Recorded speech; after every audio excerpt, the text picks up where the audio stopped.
It's one of the great wonders of the ancient world. But who built the magnificent city of Petra and why? What treasure remains buried here? And what dark secrets remain hidden in this mysterious place? There were ancient treasures, which were ancient even then, being found, that were finding their way through Petra. You would go to jail if they came and they found this in your house? Yeah. Right, OK. OK. They had a lot of resources, they had a lot of money to spend. So it wouldn't be that surprising if some of that was still around somewhere in some form. I can't believe that my nose is this close to something that's 8,000 years old. Over the centuries, a lot has surfaced belonging to the ancient culture there. And the Arabs certainly believed that there were astonishing treasures hidden in the buildings, in the rock face, the carved rock face there. Can I have a look? Can I touch it? I think it's very probable that of all the valuable goods that came through, a great many treasures were left there and are buried there to this day.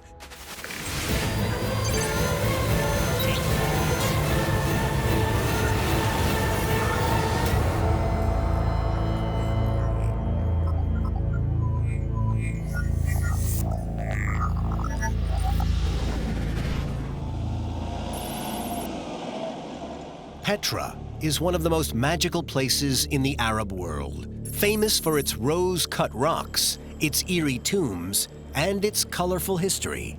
And since 2007, it's been designated a World Heritage Site.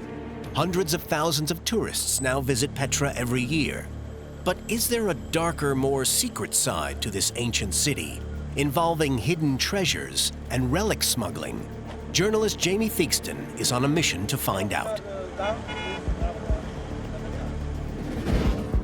The city of Petra remained unknown to the Western world until 1812, when it was discovered by the Swiss explorer Johann Ludwig Burckhardt, who had traveled through the region disguised as a Bedouin.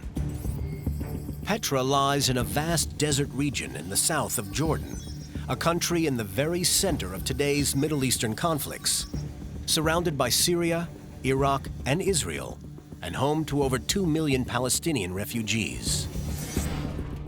Despite the political and religious tensions that swirl around it today, it's one of the most famous cultural sites on the planet and visited by millions of tourists every year. Petra is one of the most ancient cities and at the same time one of the most unusual cities. It's, as the famous poetic description goes, a rose-red city half as old as time. Petra seems to have everything, which is utterly fascinating to people.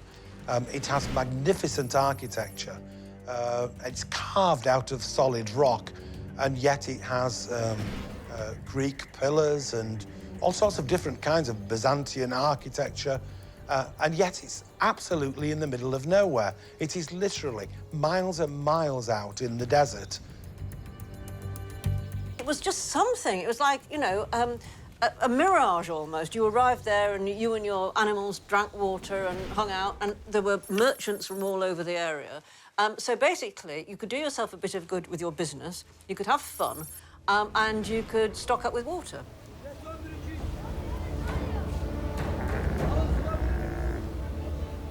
The city we see today was built around 400 BC by a nomadic Arab tribe called the Nabatians, who were known to be excellent engineers.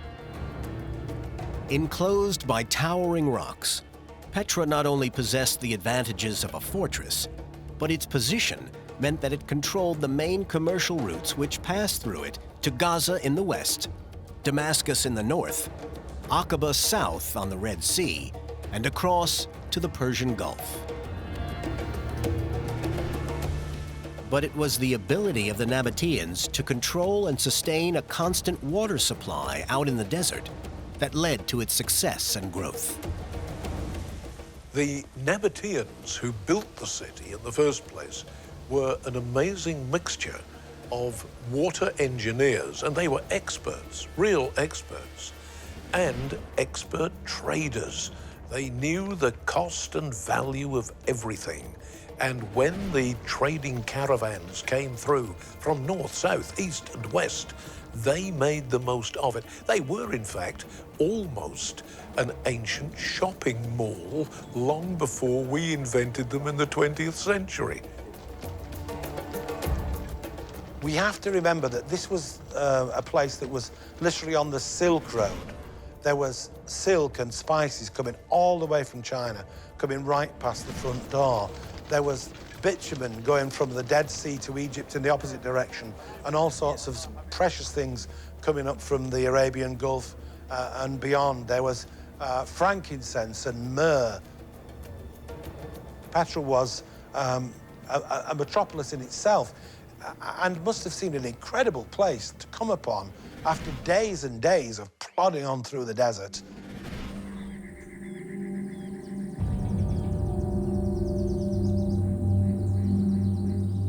Part of the magic of Petra is in the arrival.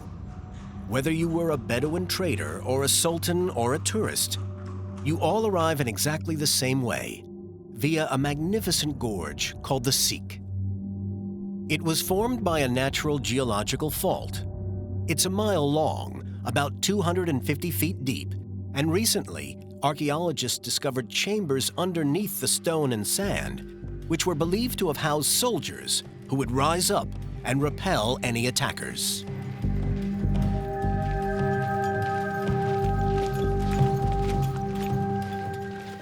It has this natural protection, which is at one point only 3 meters wide, and that leads into the city. The walls tower up to 300 feet, so that with that sort of natural defense, half a dozen men could protect it against the world.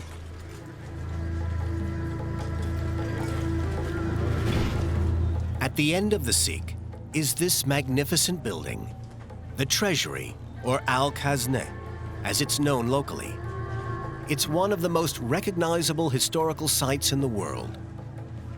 Famously, Harrison Ford and Sean Connery charged up to it on horseback, looking for the Holy Grail. And they weren't the only people who came to Petra looking for great treasures. There's one marvelous story that connects Petra with the Pharaoh of the Exodus, who was alleged to have been pursuing the runaway Hebrew slaves all the way to Petra, and finding that he wasn't able to keep up with them because he had very prudently brought a lot of his treasure with him and his army to keep it safe, that he deposited the treasure there, intending to come back for it, and went on in pursuit of the Jewish slaves, and he never came back to collect the treasure. And of course, there was the marvelous account in the Ottawa Journal of 1927 that said treasures had been found, but only a very few had been removed. That newspaper article from all those years ago suggested that there's a lot of buried treasure under Petra.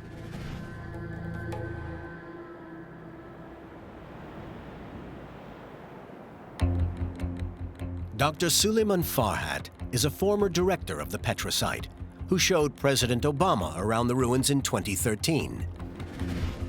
Today, he agreed to be Jamie's guide to this fascinating site, starting with the inside of the Treasury, a place that few tourists ever see. So, Suleiman, is this as far back as it goes? Yes, this is the farthest point we go. All right, because I'd imagine that it was a huge cathedral behind here, but there's nothing here. No, there is nothing, only a big chamber, and there are no decorations, no carvings inside. So what would have been here then? This is actually a big mausoleum for one of the Nabatian kings. Oh, right, so it's like a burial chamber? Yes, a burial chamber, but this is not the burial chamber. The burials are below. What we see in modern Petra is very different from what it was like when it was in its prime and at its peak some 2,000 years ago. We have to remember that the red sandstone of which the city is built is subject to constant falling and erosion, and there are upward of 9 or 10 feet of rubble and sand over the old city streets and the old city center.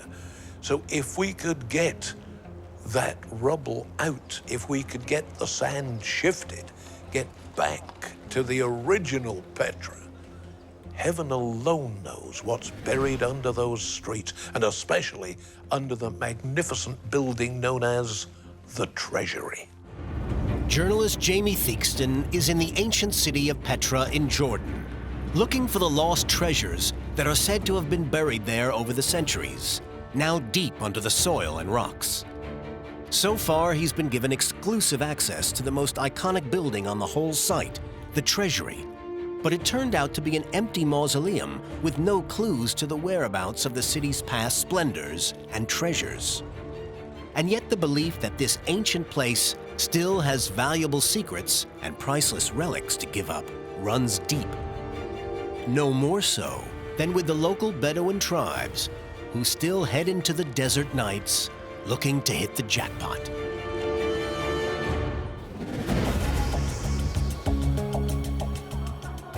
So, Suleiman, there's an urn that, according to legend, has treasure up there.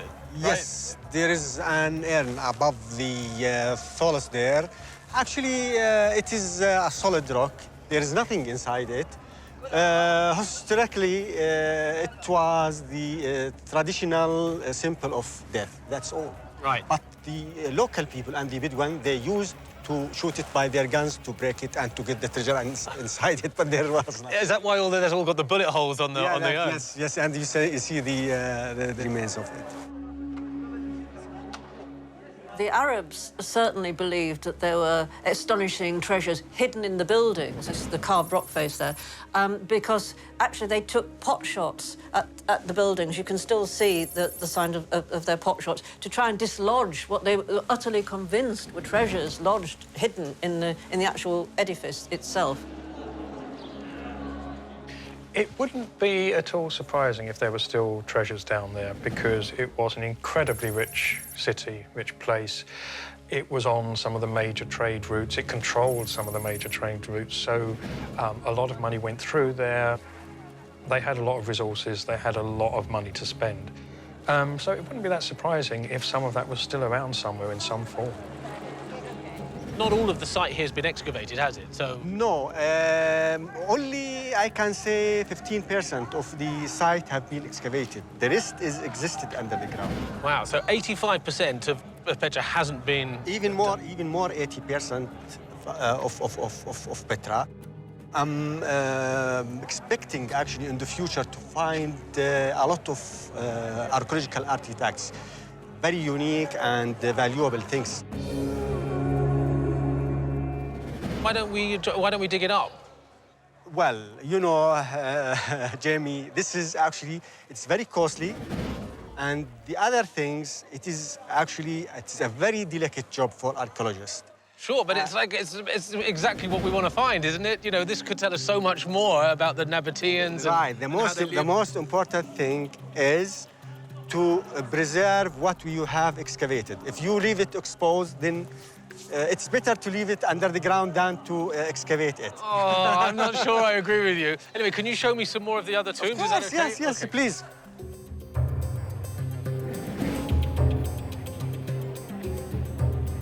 People right back into, as far as we can see, have been looking for treasure in the place. Now, in the first instance, that probably isn't too surprising, because where it was and what it was meant that significant treasures probably were stored there at one time. You okay? Okay.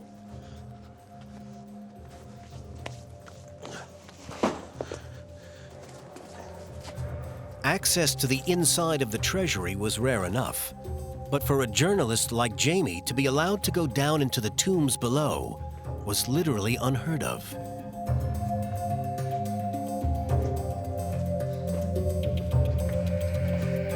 The tombs beneath the treasury were excavated by Dr. Farhat back in 2004 and revealed a series of royal burials, skeletons, and offerings to the dead. I think this is the main tomb. It's for a noble person or king or queen. Right. And next to it, there is a niche, and the niche they used actually for putting the main god in that time. And I show you these holes. Actually, there are many of them. These actually were used for hanging the offers. People used to come here to visit the tomb, and they bring offers with them. Right. Okay. Over here also, below this niche, we found a figurine for Aphrodite or Al-Uzza, one of the main One of the gods. Nabatian the deities actually in that time.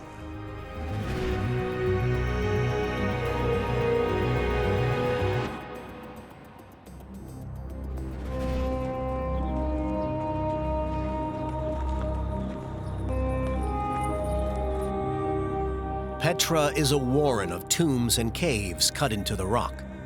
It's a pre-Christian ghost town, and even with all the tourists around, it can be quite an eerie place.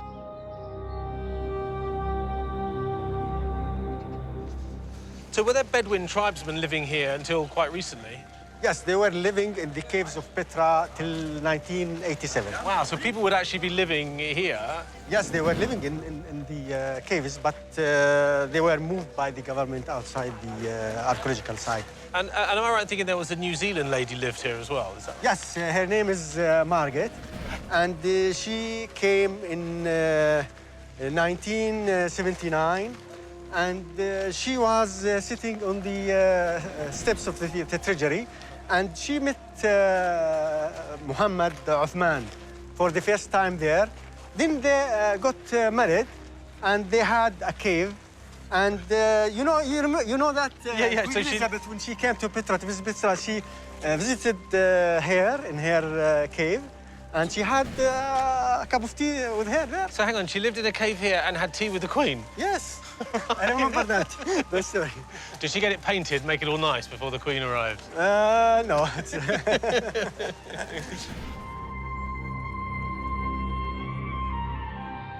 Bedouins who have been there a very long time and know the ruin well are convinced that there are huge treasures buried there. And they've been there long enough and they've understood the city well enough to be reliable guides and guardians. And if we take note of their thinking, they would not still be working so assiduously to find anything that's still there unless they had a good reason to believe that there are still vast treasures there. Petra was the premier inn of its time. It was a huge hotel. It was kind of like a sort of a Las Vegas in a way. So there was lots of people coming through. There was lots of stuff happening. So stuff gets lost. Sometimes it's just the minutiae of life, pottery bowls or wooden sticks or whatever it may be, but precious things get lost too. Now, the sand often gives back what it's taken, and the locals who live in the area, who are the Bedouin, do make finds, either because they know where to look or just because they chance upon things.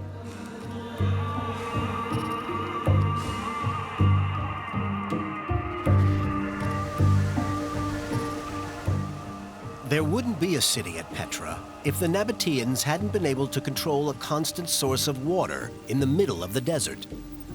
For thousands of years, water has meant one thing here: life. According to Arab tradition, Moses, or Musa as he's known, struck a rock with his staff, sending water cascading into the city down rocks, very much like these.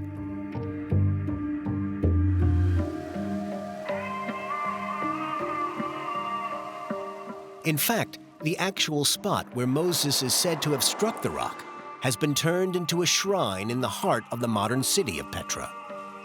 The local people still use the natural spring today for fresh drinking water, which is then carried down through the town via the original gullies on the side of the road. It was a combination of an ideal trading centre.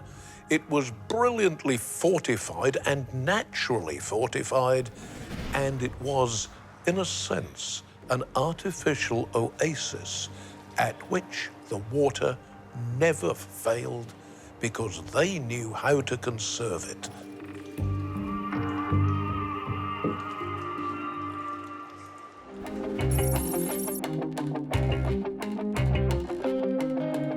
Jamie was put in touch with a relic dealer in the capital of Jordan, Amman, who is said to have built up a substantial collection of relics and artifacts from the Petra site over the years, and he agreed to let Jamie see it.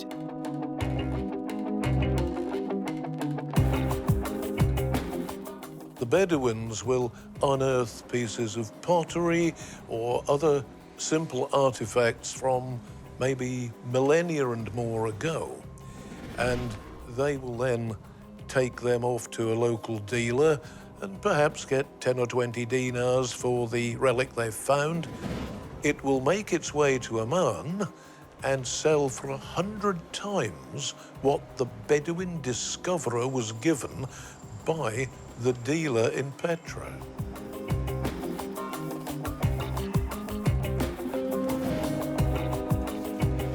Jamie had been given a name and address in the outskirts of Amman.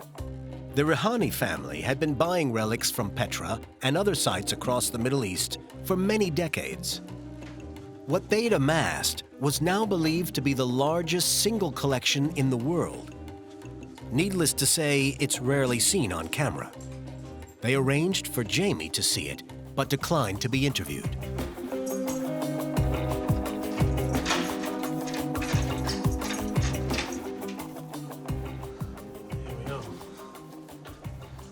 Oh, wow. This was not what I was expecting at all. This is unbelievable. And these are oil lamps, right? Oil lamp, yeah. My God, I've seen maybe one or two of these in a museum before. I've never seen this many. And this is, so all of this is all from Petra, right? All of them Petra, yeah. So all of this would have been dug up from underneath the city. Yeah. Wow, that's amazing. Look at all these. I've never seen anything quite... Can I have a look at these down here? And what are these amphora, are they? Is that what these are? Wow. And this looks like an ossuary, right? Yeah. Where they put the bones? Sure. It's unbelievable. And Roman glass perfume bottles? Yeah, perfume, kuhl, and some for wine. Right, okay. There's just so much of it, I can't believe it. And oh, wow. These are copper scrolls? Yes. You see, I've never actually seen them before. I've seen pictures of these. That's amazing. And I've seen these two-headed. Is this Greek? Greek. Hellenic. Hellenic, yeah. Hellenic, yeah. I can't believe just how much there is. And copper arrowheads and knives. Look at all this. There's just so much of it. And so how old would these be? 4,000. 4,000 years old? At least. And it's amazing to think that all of this stuff is just under the ground here in Petra. Yeah. There's so much treasure down there, is there not? Sure, of course. Amazing. Amazing.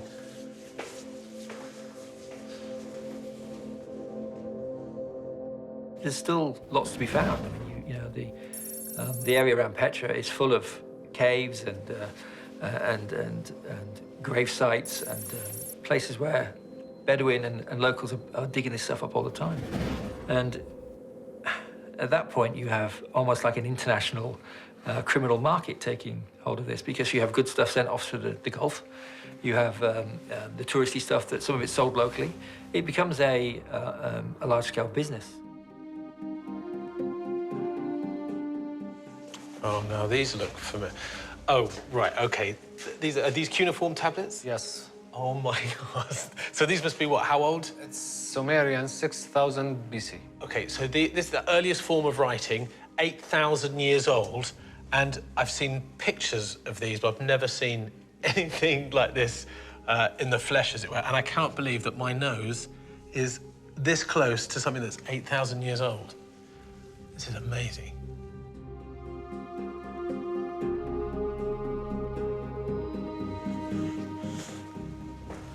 And this is Egyptian mummy. It's put it in a coffin. Wow, that is... And you can see the fabric still. And it's just... What amazes me is just how well preserved everything is. I mean, that is just extraordinary. Yeah, sure. And priceless. And priceless, sure.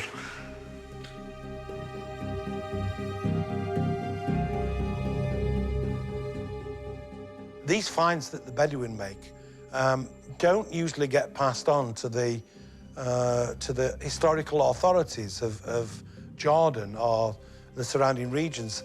It's much better for whoever it is to pass it on to an in-between dealer, if you like, who will buy it on the black market, pay a very, very small price for it, and then he will sell it on. It will be sold on again, and it will often end up in the private collection of some person living down in Arabia or even up in Israel, who will have paid a massive amount more for it than was given in the first place. Back in Petra that evening, Jamie was put in contact with some local Bedouins who still excavate in the area and who supply the ever-hungry collectors.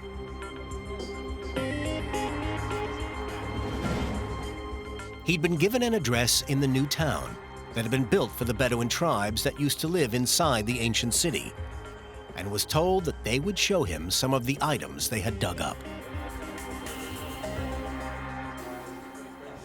Ahmed, do you think that there is maybe treasure still buried up at Petra? Yeah, still many things, because, you know, exactly from like 60% of Petra until now under the ground.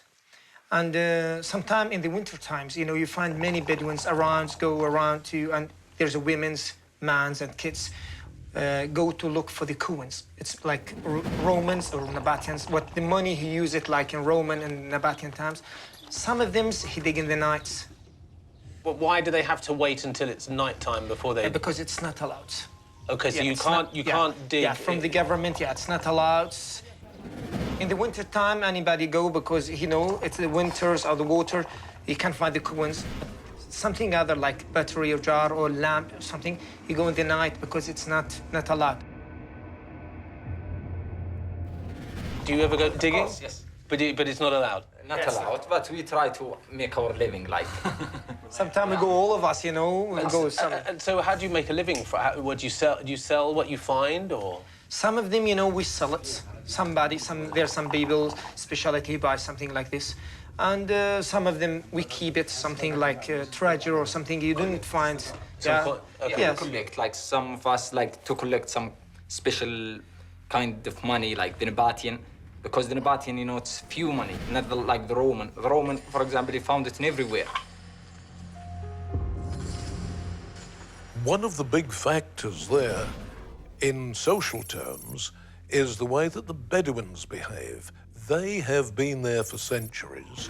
They regard it as their territory, their property, and they get a little piece of pottery or the odd instrument or spoon or some other piece of cutlery. They will want to lay first claim to it.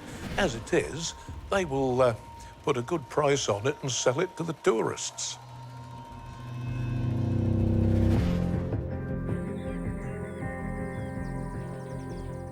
Needless to say, this is not a side of Petra that the tourists see, nor a part that the authorities want known. They see many of these Bedouins as thieves. But the Bedouins tell Jamie that it's their territorial right to live and dig at Petra. So, Abdullah, did the Bedouin know where the treasure is buried? Nobody know. But, you know, they go and they digging. Some of them they find treasure, some of them not. Nobody know. If I know there's a treasure, I will go. And do the Bedouin believe that that treasure belongs to them? If it was their land, the treasure is theirs? You know, for example, like, if I found it, it's for me. Like here on, for example, all the Bedouin. No, if I found the gold, it's belong to me. Like, because we are belong to the Nabatian people. We are with the Bedouin who's like travel and stay here, and like our grandfather, it's Nabatian. So we believe, like, everything we found it's belong to us. And do you have any relics here in your house? Do you keep stuff here, or? Yes, we keep, yeah. Is there anything that you can show me that you have?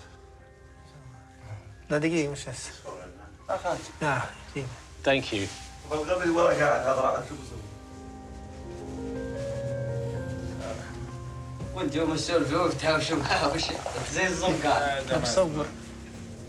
تصوروا في بعض لا في الفتيك اطلع في هذا الله. So what have you got here? This was it's a jar. It was used like in Byzantine times. It's the last time for the beginning. You know, there's the first time Nabatians and after Roman. This was the last time. It's the Byzantines. It's made from the Byzantines. So this is what, 2,000 years old? Yeah, something like this, 2,000 years old. Because I saw jars like this at the private collection in Amman. Yeah. And is this worth a lot of money? Yeah, when we sell it, we sell it sometime with a cheap price. You know, for us, when we sell it like 200 dinar, something like 200 dinars. So that's about £200 in our money. Yeah. But maybe to a big American collector, it would be worth thousands of pounds, right? Wow. Okay. And this came from Petra? Yeah, this was what we find in Petra. This was exactly, we found it one of the tombs, but it was full of water, you know, many water, and this was, we found it one of the tombs in Petra.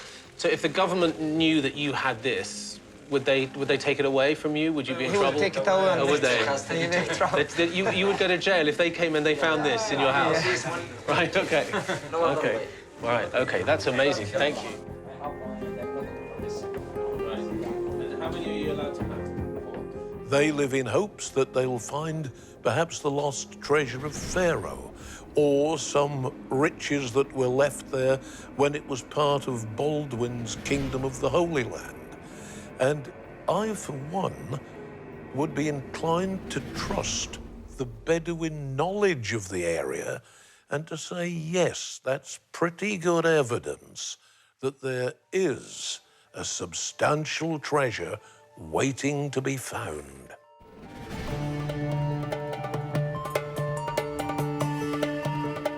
After a few hours of chatting away over tea, the local Bedouins felt comfortable enough with Jamie and the crew to invite them on one of their scavenging trips into the desert to see what, if anything, they'd find.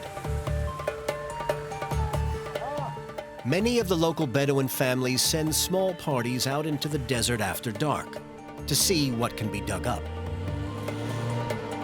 Most of the discoveries are just coins, shards of pottery, and other low-value items, which they sell on to tourists. But occasionally, something more significant does come up.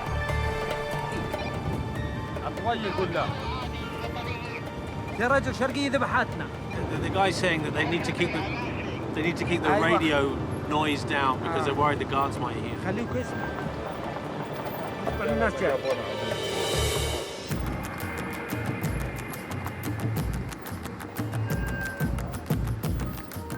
Once they arrived on site, Jamie and the crew were given a quick security briefing. The Bedouins don't want to get caught out here, so they post lookouts. And if an unidentified vehicle approached, it would be time to leave, fast.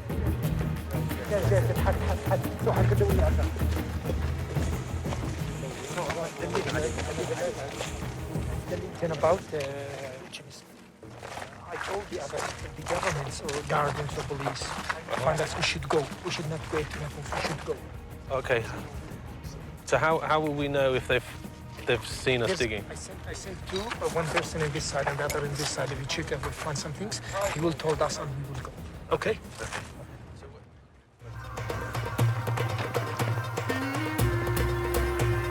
Jamie is taken to an area on the outskirts of Petra that the Bedouins had been working on for some time. They said it was part of an original Nabatian settlement, which had already yielded up some small artifacts. Although the infrared images look quite light, they were actually working in near darkness. What is the place? Okay, this has been marked, so you know where to dig. Yeah, Okay. because And it's two, you can see how it's... Okay. like to make it sure we dig in the middle of the tomb. Okay. Yeah.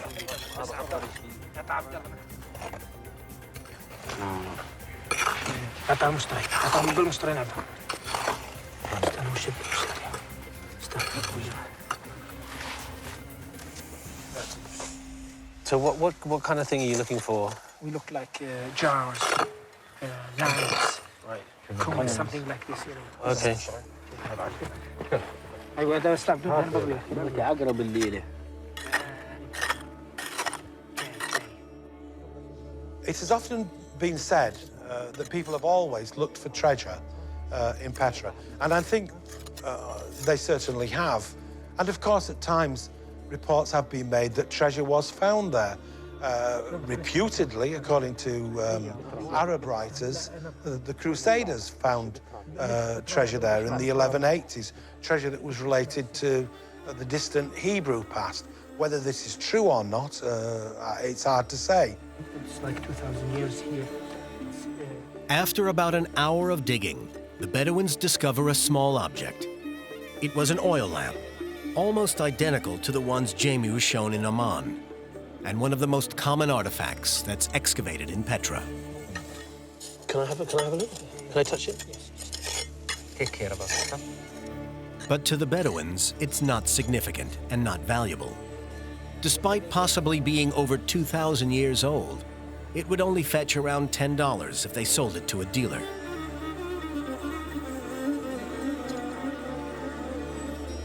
The sun would be coming up soon, and the team didn't want to outstay their welcome, so it was time to go. They might not have found anything significant, but as the discovery of the oil lamp proved, this ancient place still has many relics and secrets to give up.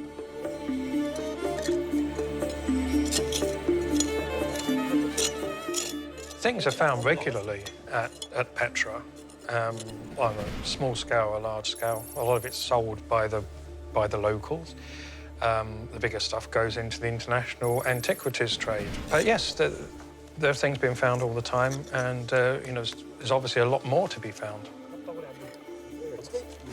It's only 35% excavated. What else is to be found? And with those finds, there'll be, you know, there will be caches of relics. There'll be graves. There'll be tombs.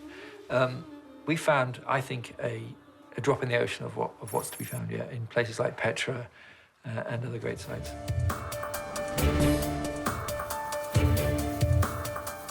One of the reasons why it seems likely that before long some vast treasure may be uncovered is this trickle of relics. It's persistent, it goes on. If there was nothing coming up in the sand, then we could say, okay, it's just an ancient city, it's obsolete, it's gone. But when these interesting discoveries are made so regularly, it does give grounds to hope that there is something much bigger, much more valuable, just waiting to be unearthed. It's a jug today, but at the end of the year, there may be a jug full of gold pieces.